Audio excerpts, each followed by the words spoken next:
All right, the meeting will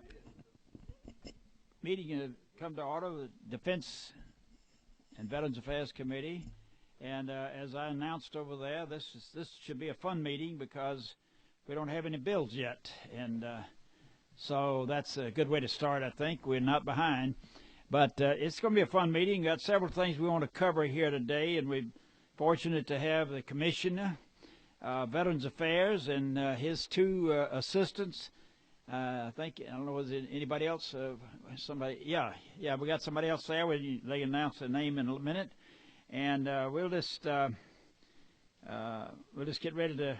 And they brought some data with them here, which they can talk about. So it should be a good meeting, and I hope everybody will ask any questions they want, because this is kind of an organization meeting for the year. I want to welcome the commissioner and his people, and I made a note here, and he told me I was dead wrong.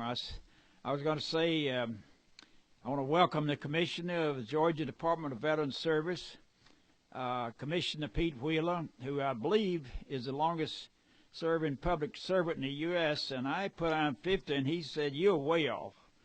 How many is it, Commissioner? 65 years. Most of us hadn't lived quite that long, huh? Most of us. I've lived long enough. I'm 92, but so I think, and last year the commissioner was inducted in the Georgia Military Hall of Fame down in Columbus, and I was fortunate enough to sit at the table with him. He's a dear friend, and I believe he believes strongly in helping veterans, as I've always tried to do. And I really honor him for that. We have a strong working relationship with our committee and his group across the street in the Twin Towers. I have a couple of new members, and I'd like them to tell about themselves, give their name and what district and so forth, and then what's your background, were you in the service or anything, so that the commissioner will have a chance to meet you. So anybody here who was not here last year, right? Yes, I'd give you a name and tell them a little bit about your background. All right, thank you, sir. My name is Brian Prince.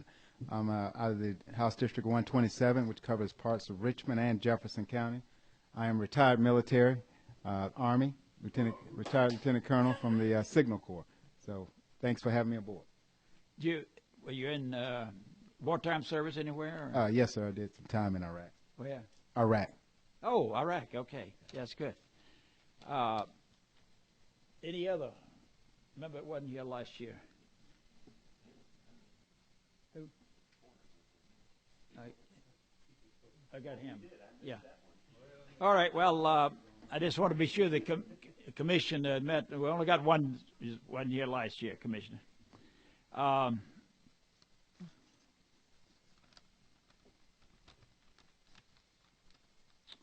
At this time, Commissioner, would you introduce your two assistants, and if between you or the two assistants would go to the mic and tell us when we should call each one of you, and what do you cover, and anytime we need help with a veteran, which one of us we should call and emphasize and so forth, and anything else you want to say about what we do helping veterans. Thank you, Mr. Chairman. Let me get this thing. Am I coming in there all right now? Yes, sir. Good.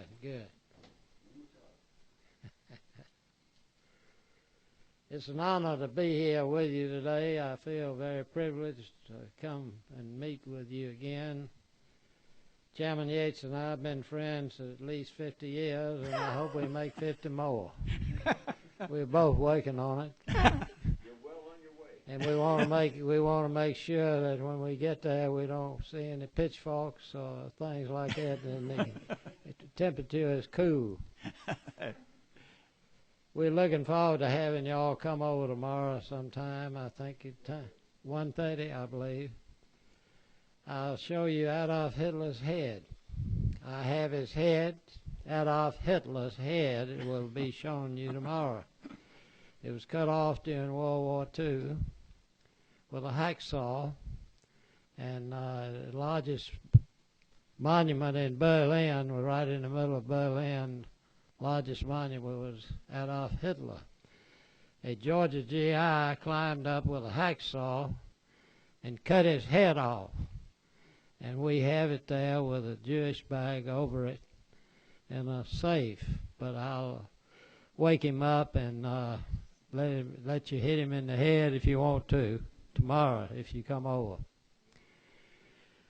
We also have in our office down in Millersville the uniform Benito Mussolini had on when he was hung up with his head down toward the ground. His feet were hanging from the above. We have his coat that he had on when they cut him down. We look forward to seeing you. I want to take this time to express to you our appreciation for what you have done and continue to do for the veterans of Georgia. We wouldn't have a Georgia if it wasn't for our veterans, really. And thank God we had men and women through the years that were willing to risk their lives to defend the United States of America, which we are proud to be part of.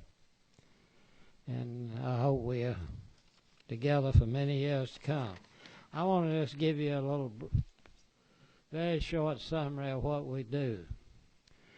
Our primary mission is to assist Georgia veterans in obtaining the federal and state benefits they earn through their service in the armed forces of our nation. No veteran's benefit is automatic. They got to know about it and they got to apply for it. A veteran must know about the benefit and then apply for it in order to receive it. And that's our job, to make sure that every Georgia veteran knows about it, and we are there to assist them in applying for it, and we get the money for them coming in each month. And there are some states in the Union that have more veterans than we do, but who are receiving less money than the veterans of Georgia. That's because we have field offices in 50 locations in Georgia, and we have people there assisting the veterans of every community in Georgia to get the benefits that they are entitled to, and we want to make sure they get every dollar they are entitled to. There are over 776,000 veterans residing in Georgia who our department serves. In 2012, over $2 billion. I'll repeat that. In 2012, over $2 billion in VA compensation and pension benefits were brought into Georgia's economy through payments to these veterans in our state. Much of these benefits were obtained through the efforts of our field service officers across the state. Our second mission is the operation of the War Veterans Homes for those veterans who served our nation during times of war. We operate 2 of these homes. One is located in Augusta, Georgia, and the other in Millersville, Georgia. Currently, we have 160 veterans patients in Augusta home and 225 veteran patients in Millersville. Our 2 state veteran cemeteries, and I think we have the one of our cemeteries is the most beautiful cemetery you'll go to anywhere in the United States of America, in Millersville. It's a beautiful place. If you haven't been there, we invite you to go by and look at it. I'm not inviting anybody to go there permanently today, either. I'd like for you to stay around as long as you can, above the grass. Our 2 state veteran cemeteries in Glenville and Millersville provide perpetual memorials to Georgia veterans regardless of their time in service of our country. Retired reservists and National Guardsmen and their spouses. Currently, we have 604 interments in Glenville Cemetery and 2,027 at the one in Milledgeville. In short, our mission is to serve those who have served. We thank all of you members of this committee, all the support we have received from you throughout the years, and for the opportunity to present, opportunity to help those that we continue to help. And I want to thank each one of you for your interest in Veterans of Georgia. And we can assure you that we're going to see that they get everything they're entitled to. I'd like to introduce to you now Mr. Dan Holtz. He's a retired Air Force. I hate to say Air Force because I was in the Army, but he's a retired Air Force colonel. Dan, come up, and in just a minute I'll introduce Mr. Rick Roby, who happened to serve in the armed forces for many years, long enough to retire. And Dan, come on up and tell them what you do. And if anybody has any questions, we'll try to answer them. In fact, I'll say we will answer them. It may be not what you want to hear, but it'll be answered. Come on up, Dan. The areas that the Commissioner talked about that we're responsible for, basically Mike and I have them divided kind of down the middle. The primary mission of Veterans Benefits is in Mike's area, and he'll talk more about that here in a moment. I've got responsibility for the administration of the department, and Rick Graham, who's our Director of Operations, and April Dodgen, who's our Budget Specialist, are with us today. They work directly for me, handling those kinds of issues in terms of central office operations primarily, and overseeing what goes on department-wide. The other areas then that are in my area of responsibility include the two homes. The one in Augusta is operated on a interagency agreement between our department and Georgia Regents University.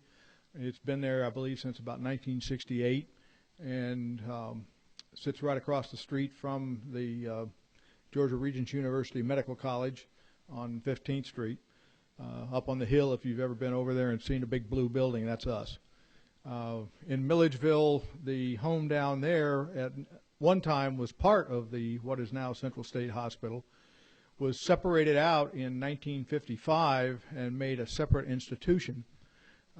We have 4 buildings down there now that house patients. The Wheeler building, which is the oldest building, no reflection on my gentleman friend here, but it was opened in 1902.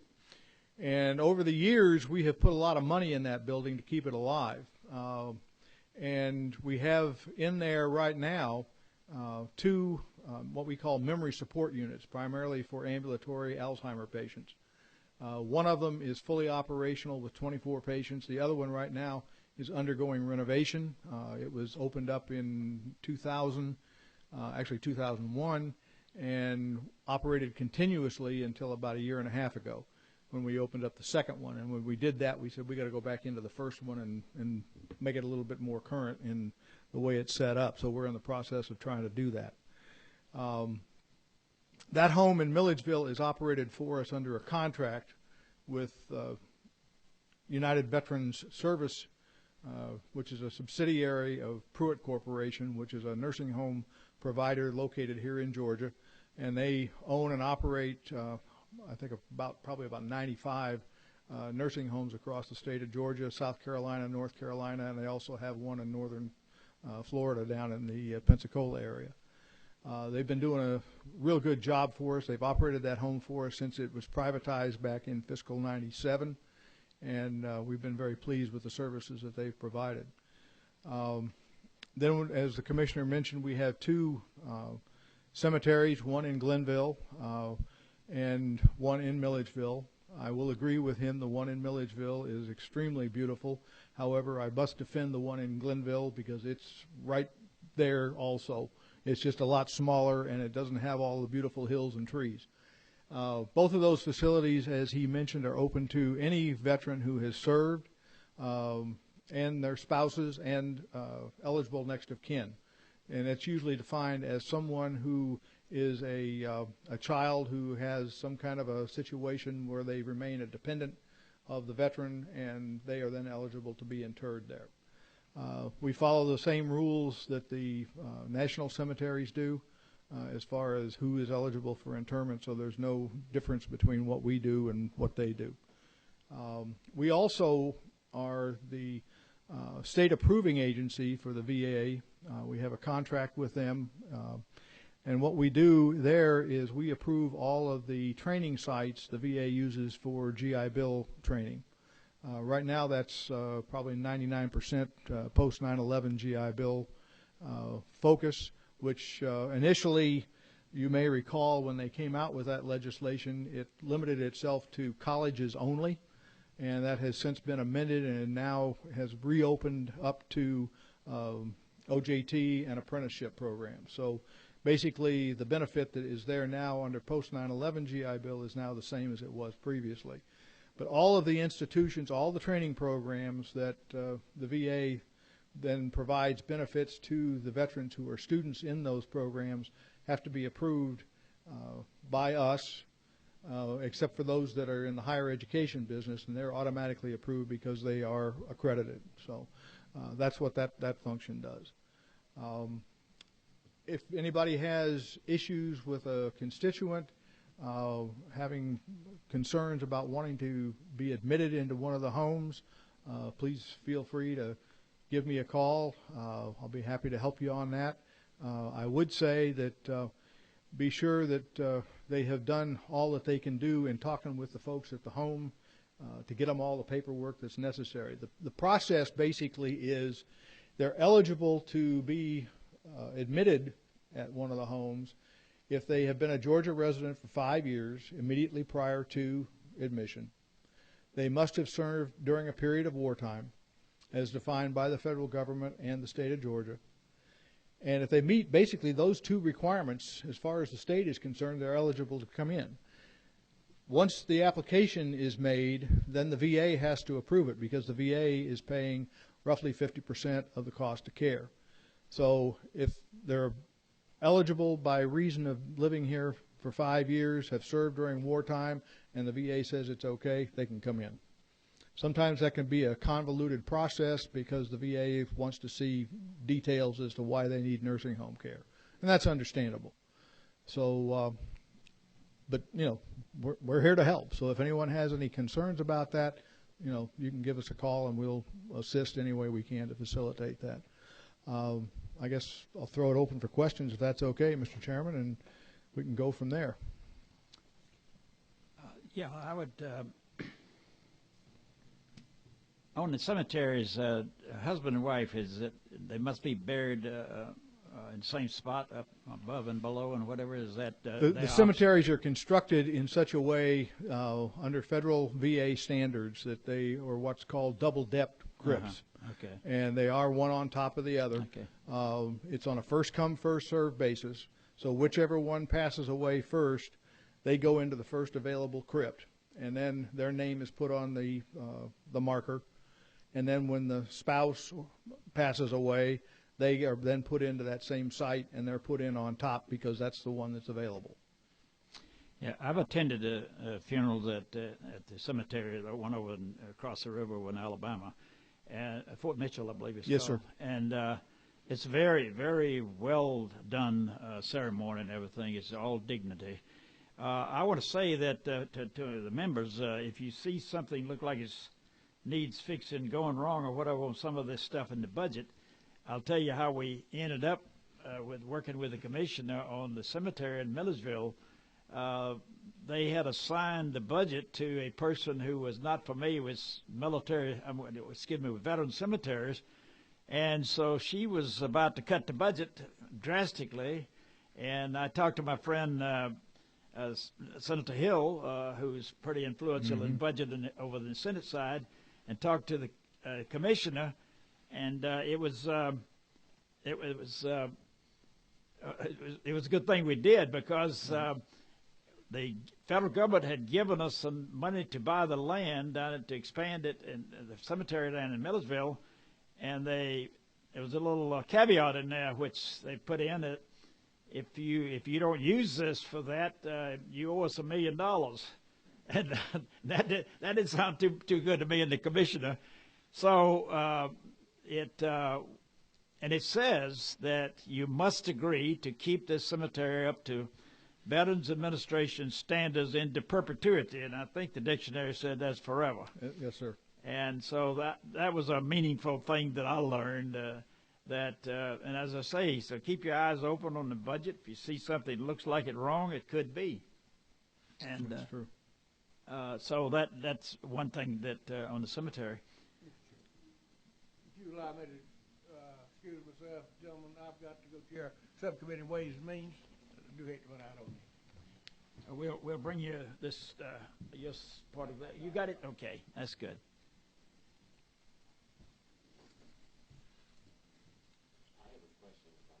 Yes. I think you can hear me, can't you, without the mic? Is it on? Yes, it's on. Okay. Now I can hear you better. You can hear me better. The nursing homes, are they not quite full all the time, or there's a waiting list to be in one? What is the... Right now, the situation is they are not quite full. When the budget crunch hit back in fiscal year 09, we put a freeze on admissions at that time. And coincidentally, we were having problems with attrition, and we're still having problems with attrition. And by that, I mean, as fast as we're admitting patients, we've got one who's already there who's passing away. And so we haven't been able to build the census back up. The facility in Augusta can hold 188 to 192. The one in Milledgeville could easily accommodate 345. Probably, actually, it's on the books for 370. And so we've got room to grow. The problem is, right now, we're admitting them as fast as we can. But as I indicated, as fast as we're admitting them, we're losing them on a one-for-one basis. So if someone's looking to be admitted, there shouldn't be a problem getting in. Beds are available.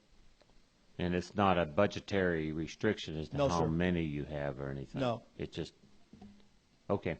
Thank you. I want to emphasize, I think, what I do, and whether you all have a relationship with your congressman, you know, the public out there don't know who to call a lot of times. And so if they call me on a federal problem, I got a very good relationship with Lynn Westmoreland's lady over in Noonan. If people call her on a state problem, she calls me. And it works very well. You have a relationship with your congressman and work that out. And I always tell them, and I emphasize what was said a while ago, is I first ask them, what have you done? Mm-hmm. Because I don't want to refer the beginning of a problem to somebody who hasn't done anything. So I find out how far down the list, and if you've done everything you can and you're not getting an answer, then I think it's time to ask for help. Yeah. Is that kind of the way y'all look at it? Is there any question about that? Has anybody had a problem that they'd like to bring to our attention that's unusual? They have solved two of my problems over the last 6-8 months. Okay. Very well, very quickly, very efficiently, and very satisfying to the vet. Well, that's good to know. Sir, if it's all right. Yeah, you got a question? Yeah. It's on? Go ahead. Okay. Thank you, Mr. Chairman. Have a couple of questions, actually.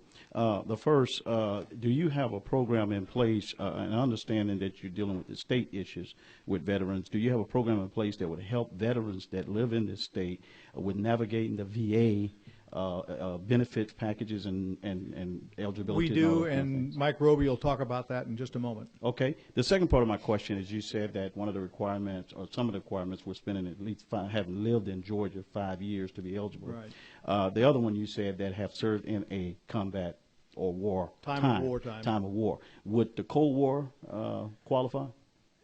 From 1955 to 1962, the answer to that is yes, because there is state legislation that says the Cold War is included, that period of time.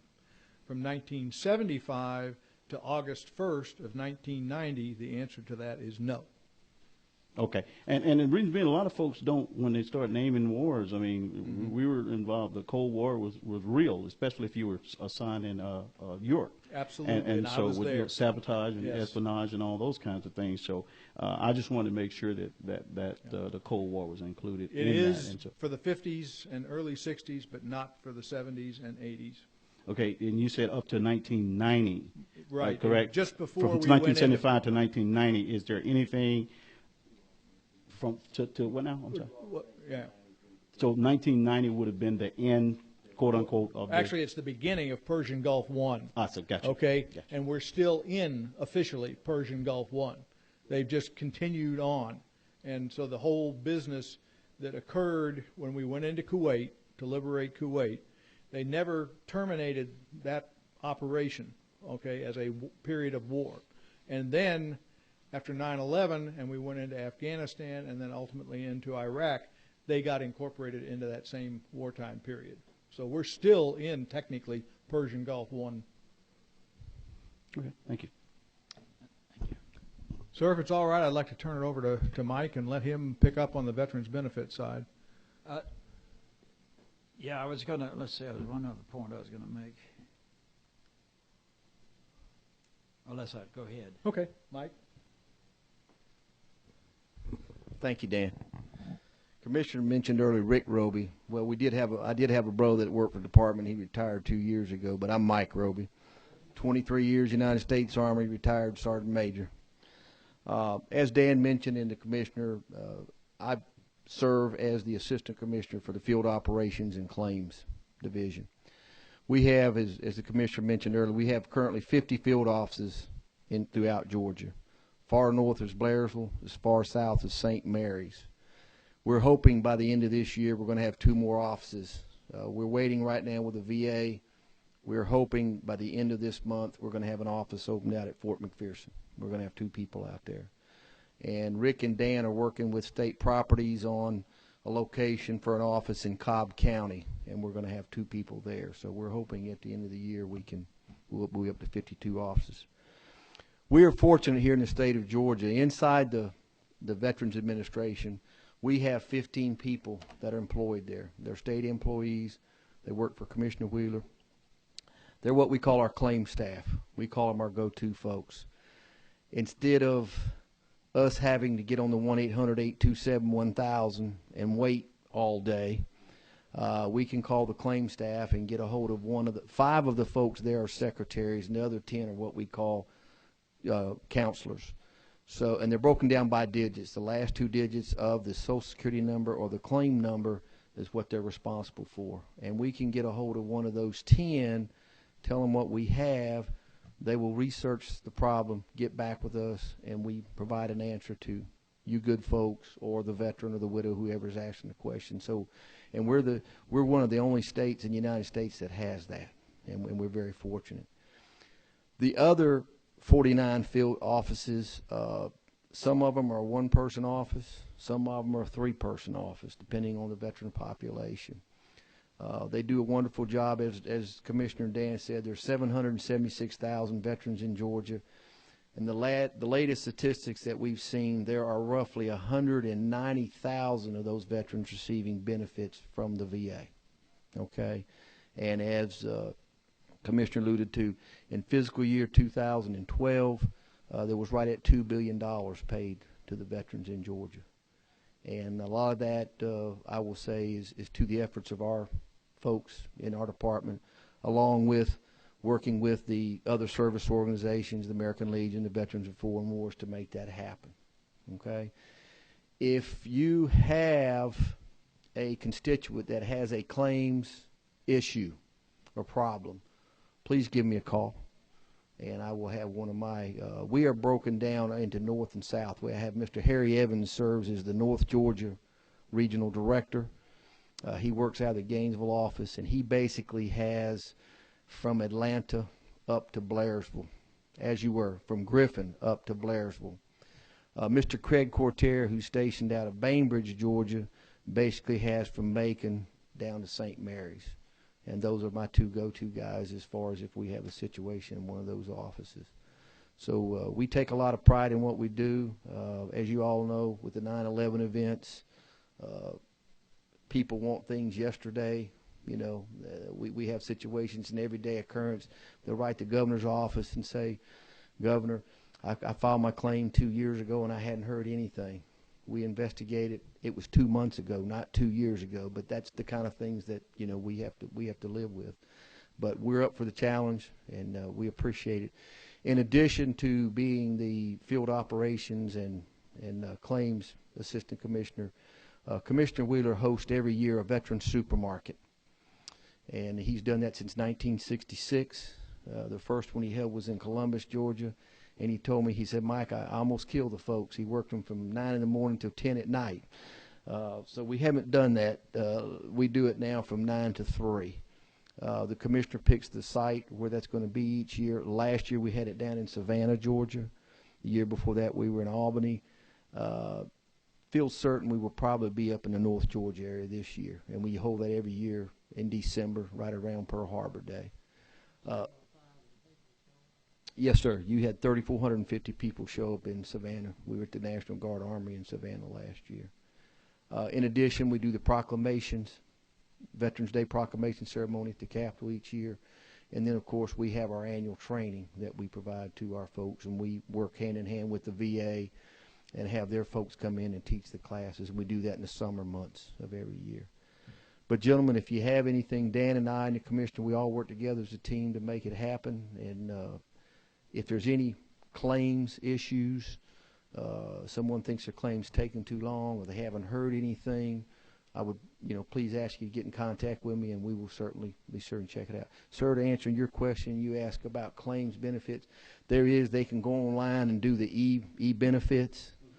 I'm going to be partial and say I don't believe in that. We've got the 50 field offices. What I would like to see is direct them to one of the nearest field offices and let our folks work with them from ground up. Because what happens when we send something to the Veterans Administration, we put it on a cover letter, okay, and the VA stamps that. Because of Commissioner Wheeler, we are the only state in the United States that gets to do that, okay? So if the veteran or the claimant sends something in, he or she doesn't make a copy of it, you know what happens. They call the VA, and VA says, well, Mr. Roby, it's your word against ours. We didn't get it. Well, guess what? When we send it up to one of the field offices and they date stamp that in and the VA says they don't have it, not a problem. We're going to get you another copy, but you're going to honor that date right there. The veteran, the claimant, is not going to lose his benefits by several months or many months because they didn't get it. So we encourage them to please go to one of our state field offices and let our folks assist them. And they'll be more than happy to do that. Questions? Yes, sir. Go ahead. And thank you for that answer. Yes, sir. The other question is, I've run into quite a few veterans that are attempting to get their disabilities done, and they're having problems with getting to doctors and getting appointments and things of that nature. But one of the problems they have is that some of these folks have lost their records or medical records, or didn't keep good records and copies. And so is there something, an assistance program that you guys have that would help those veterans chase down their medical records? Sir, what we will do is ask when that veteran or claimant comes in, we will sit down and help them any way we can. We'll send out a 180 to St. Louis if we have to. We'll even encourage them, hey, if you had a buddy that you knew that served with you, not mom or dad or wife or girlfriend, boyfriend, that they want to know, hey, Dan Holtz was my commander in my unit. I can get a hold of Dan, with the technology I have now. Sir, yeah, Sergeant Roby, I remember you. He does a statement. The VA will accept that. Now, when you say do a statement, in regards to your service or in regards to your medical condition? Yes, sir. Whatever that veteran is claiming. If he's claiming, let's say, a foot condition, he was a paratrooper with 82nd Airborne, and he heard Dan Holtz was his commander. Dan Holt says, I can remember the incident. Sergeant Roby was he was a squad leader for, whatever, blah, blah, blah. And he does a statement. That's called a laying statement. The VA is going to accept that. And then what they're going to do, sir, if they do not have the records or cannot get the records, the VA is going to call that veteran in through QTC, a private contractor organization, for a physical exam. Okay? Regardless, let's say the good colonel here just got out of the military. Hey, I wasn't seeing anything about the United States Army for 27 years. VA is going to say, okay, Colonel, that's fine. But that happened 20 years ago. They're going to bring him in today to see, okay, he's claiming that foot condition. It happened in the military. Okay, that's a check. But let's see how severe it is right now today. And based on that examination of how his condition is today, that's how the VA is going to rate it. Okay, they're going to say you got service connection of your foot, but now let's see how severe it is, and depending on how bad it is today, that's where the percentages are going to fall in line. Okay, one more follow-up, Mr. Chairman. You know, and I made this mistake, and I'm sure there's a lot of veterans out there that made this mistake. Yes, sir. There was a time in the military when folk like me believed by going on sick call, by having profiles, that this was detrimental to your career. So we stayed at home, we took the pain, and we went on through, and we never had these things documented. Yes, and now, at my tender age of 25, these things are starting to pay off, but I have no record to show, and I was airborne the whole 9 yards. But how do we do that? I mean, is that something you guys, and I don't expect for you to go through the whole process here, but certainly can somebody come to your office or talk with you and see absolutely. how we do? They also, sir, have to, the VA has to look at, the first thing they're going to do when you claim a condition, the first thing they're going to get the service medical records. They're going to go through those. Was he treated for this? No, he wasn't. Okay. Then they're going to look at your MOS. Hey, he was 11 Bravo, 4 Pop, he was a paratrooper. You're claiming bad knees, the jumps. Let's face it, that's going to be good to go. All they can do is, you can do the statement, I served the United States military, this is what happened to me.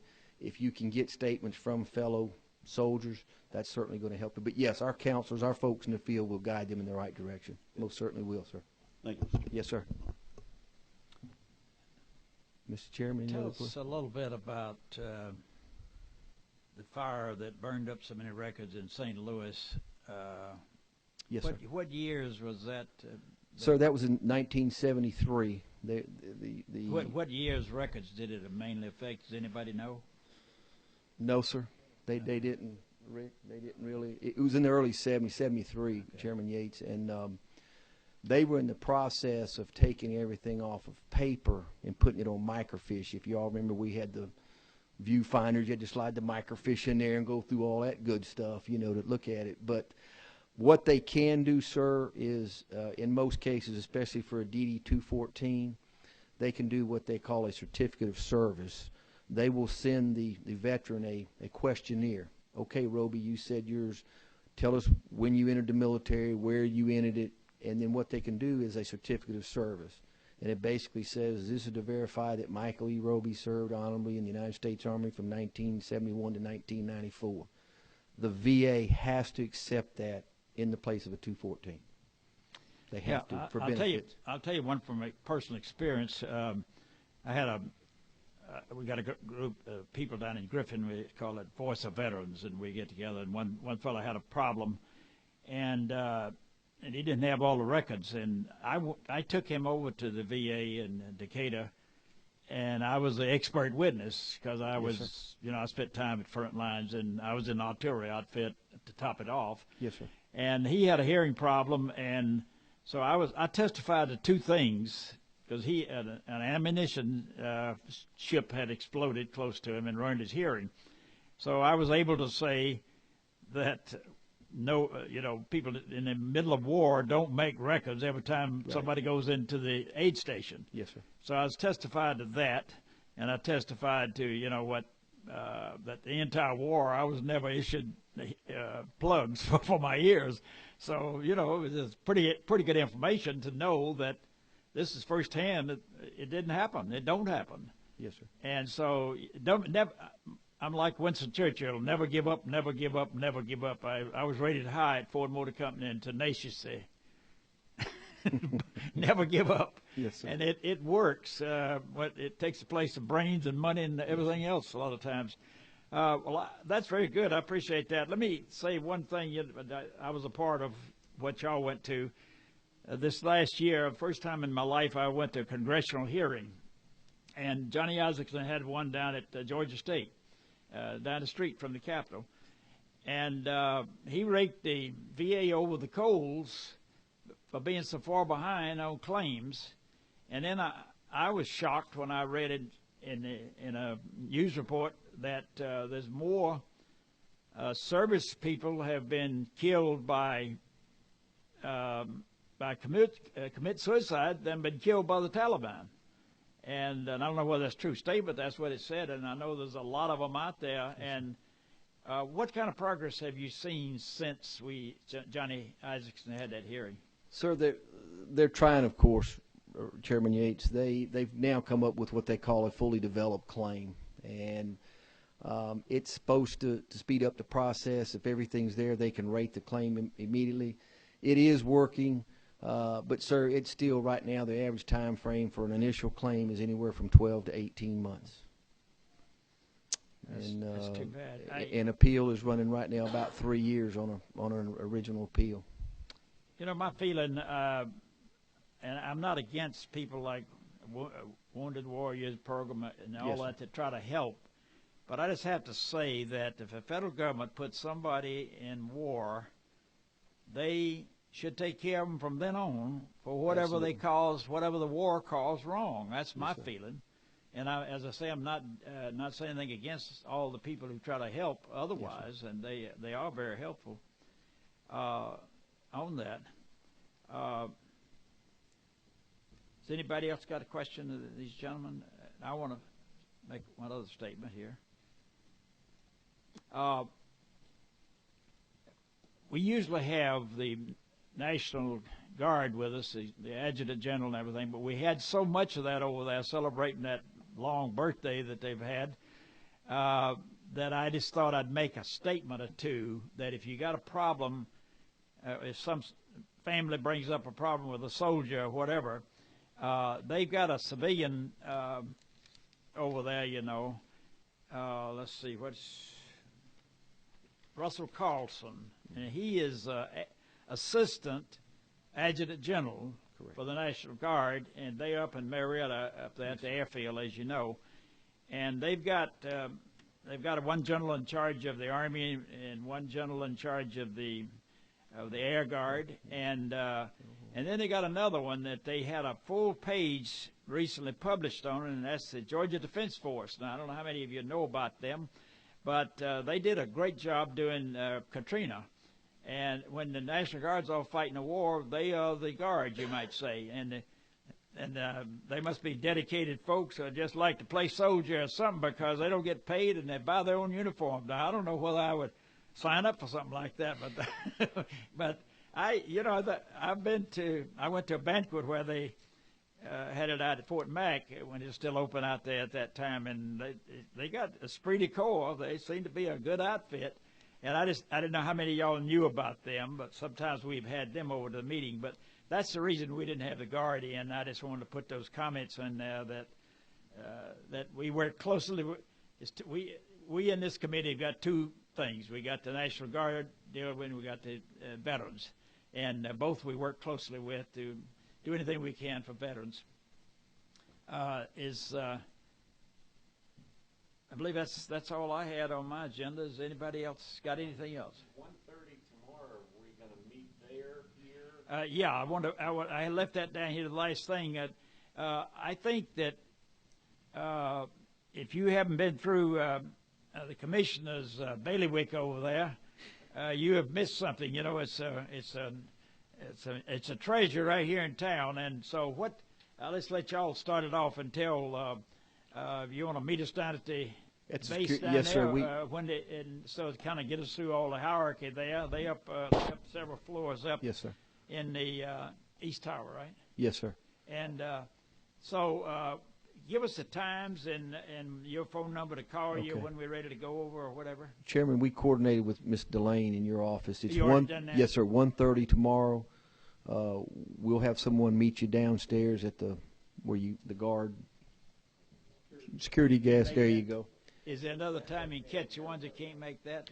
Sir, we can coordinate that with the commissioner. Right now, they just ask for, we coordinate for come up 1:30. with another time. Yes, sir, if they can't, sure. But we'll meet you down at the security desk and escort you up on the 9th floor. Anybody else plan to go? I would like to go, but I haven't checked my schedule yet. Well, if we don't have any. I think, why don't you go at 1:30 if you got groups, and if they don't Yes, sir. mind me calling for a private tour somewhere. No problem, sir.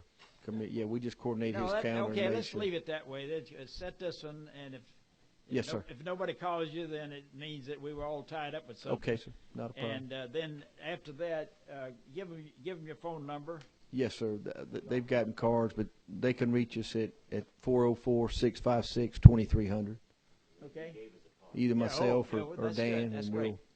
we'll be more than happy to coordinate. I just think it'd be good there, and I've been over there enough times that I can tell you that the commissioner is a friendly person, and he likes to have visitors. Yes, sir. And if you all feel like slapping that off in the head, you can do it. Well, I did my best to get rid of him over a few years, but I never did get close enough to do anything to him personally. Mr. Chairman, thank you, sir. Well, we keep a Jewish bag over his head. Thank you, All sir. right. Thank you very much. I really appreciate all y'all coming over and doing this. I thought it was the best thing to do. Get it once a year to get kind of refurbish what we know about what your operation is and how we can help veterans best. The meeting is adjourned.